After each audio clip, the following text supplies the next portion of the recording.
Hello, 911. Yeah, I'd like to report a crime. The victim, myself. The suspect, 4-meter tall metal ladder. Look at this. This is not a ladder. This is a symbol of my crippling failure as a game developer. I've spent the last 3 months building Grayspace to be an immersive, low-poly horror experience, only to just now realize I've been building it for damn giants. While everyone is out living normal lives, hanging out with friends, celebrating Christmas early, I was accidentally making a game where the doorknobs are at literal eye level. And you know how far I am? I've got more than 8 different unique rooms, and now I have to fix every single one of them before I can make any new progress on my game. I am going to crash out. Here's the story. I started the game out with just basic thin rectangles for walls, and I chose to make them 5 meters wide by 5 meters tall. Now by itself, 5-meter tall ceilings are not necessarily a problem. But you see, me once again being an amateur had my FOV, field of view, cranked up to freaking Minecraft's Quake Pro setting. It was set to 110 degrees. What I hadn't considered for some reason is whether that would maybe be just a tad too much for what should be a claustrophobic horror game. For comparison, Lethal Company, which is direct inspiration for this game, uses a meticulous 66. Guys, that is nearly half of what I had it set to. Finally realizing my error, yesterday I toned it down to match Lethal Company's aesthetic, and I set it at 70. That's weird. It feels a little cramped. Okay, let's do some quick math. The player is 2.4 units tall. Maybe I need to shrink it? So apparently I'm a goddamn amateur, and I wouldn't be able to tell a measuring tape from a snail shell. In a standard horror game, according to the internet, your player is supposed to be around 1.8 meters tall, and meters is Unity's default unit of measurement. This entire time I've been building the game with the player 2.4 meters tall.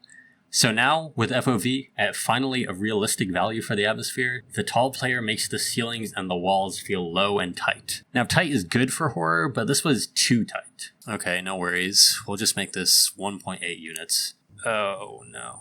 In that moment, when I cut my player's height, something terrible happened. Everything appeared humongous. The desk was above my head. The door looked like a freaking giant portal to another dimension.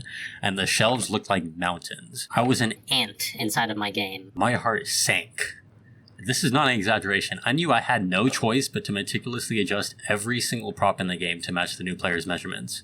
The giant ladder, the waiting room chairs, the computers in the security room, the security cameras, hell, even the doors. And even though I've been using prefabs, this would still be incredibly tedious. So I got to it. Okay, moment of truth, guys. It's beautiful. It's freaking beautiful. I was the right size. The doors looked normal. The edge of the desk was actually at my crotch like it's supposed to be. The giant ladder was no more.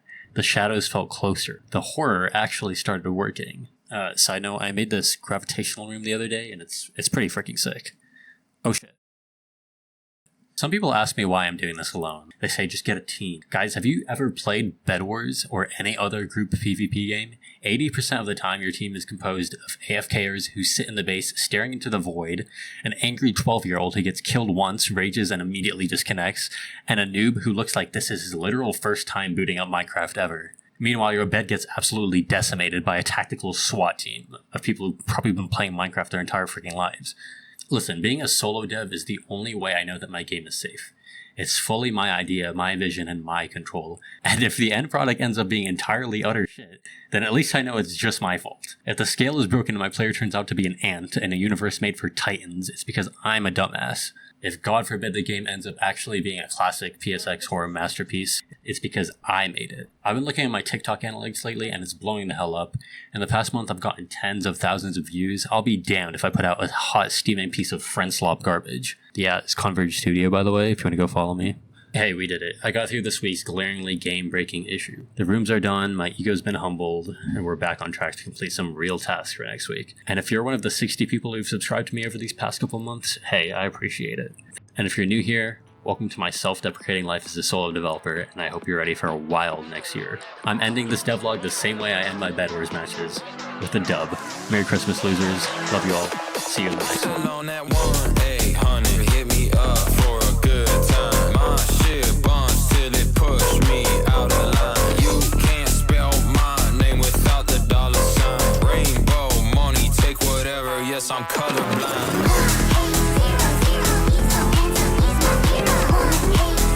It's that 1-800 hit my line.